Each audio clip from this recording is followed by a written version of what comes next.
মির্জা ফখরুল ইসলাম সাহেব চাইতেছে আওয়ামী লীগ আবার বাংলাদেশে আসুক, হয়তো বিএনপি আসবে, না আওয়ামী লীগ আসবে, ইসলামী কোনো দলকে আসতে দেবে না। আসসালামু আলাইকুম প্রিয় দর্শক, জনাব মির্জা ফখরুল ইসলাম সাহেব বলতেছে আওয়ামী লীগ যদি ইলেকশন করে তাতে দর্শনীয় কিছু নাই, ইলেকশন করতে পারবে, তবে গণহত্যার বিচার হতে হবে।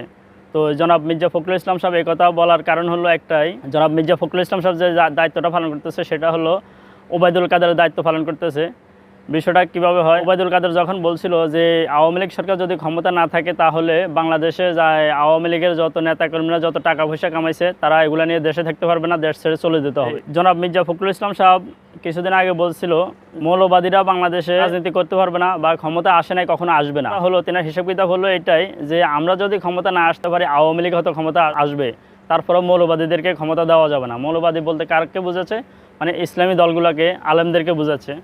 তো এখন মেন কথা হলো জনাব মির্জা ফখরুল ইসলামের কাজ হলো যে আলেমদেরকে ক্ষমতা আসতে দেওয়া যাবে না। একবার যদি আলেমরা ক্ষমতা চলে আসে তাহলে দ্বিতীয়বার আর বাংলাদেশে আওয়ামী লীগ, বিএনপি বা অন্য কোনো দল আর কখনো আসতে পারবে না। কেননা আলেমদের শাসন হবে ভালো একটা শাসন। বাংলাদেশের মানুষ একদম নিম্ন স্তর থেকে শুরু করে হাই লেভেল পর্যন্ত যত আছে সবাই ভালো থাকতে পারবে এবং কি এই সুন্দরভাবে চলতে পারবে, সব ধর্মের লোকেরাই সুন্দরভাবে চলতে পারবে। এখন মির্জা ফখরুল ইসলামের কথা হলো এটা, যদি মৌলবাদীরা ক্ষমতা চলে আসে তাহলে আমরা আর কখনো আসতে পারবো না। যার কারণে তিনি বলতেছে আওয়ামী লীগ যদি ইলেকশন করে তাহলে আমাদের কোনো আপত্তি নাই, গণহত্যার বিচার হতে হবে। তো বিষয়টা হলো এটা, আওয়ামী লীগ যদি আসে ওরা চিন্তা করতেছে হয়তো বিএনপি ক্ষমতা থাকবে, না হলে আওয়ামী লীগ ক্ষমতা থাকবে, মানে ইসলামী দল আসতে দেবে না।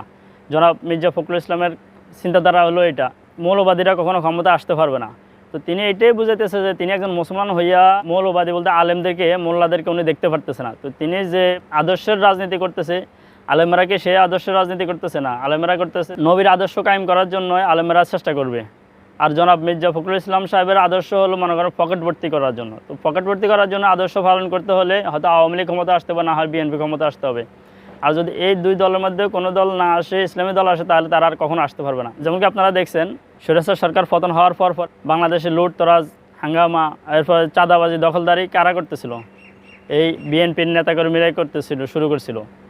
যার কারণে তিনি এখনও ওই ক্ষমতার লোভ তার ভিতরে এখনও পুরোপুরি রয়ে গেছে, যে ক্ষমতা যদি আসে, মানে আসতে পারে, তাহলে তারা আবার যেমন কি স্বৈরাচার সরকার যেমন 15 বছরের ভিতরে তার এই চারটি ব্যাটে গোলাইছে, তেনারা এমনই কাজ করবে। তো তাদের কথা হলো আওয়ামী লীগ আসুক সমস্যা নাই, তার মানে আওয়ামী লীগ যদি বাংলাদেশে আসে মির্জা ফখরুল ইসলাম সব কি ক্ষমতা আসতে পারবে? জীবনে আসতে পারবে না। যত বিচার হোক, যত এই করুক সেই করুক, যেহেতু তারা ওইরকম একটি সংগঠন, কেউ মানে তাদের কাছে জীবনের কোনো ভয় নাই, তারা জীবন বাজি রেখে তারা মাঠে মারামারি কিলাকিলি করে।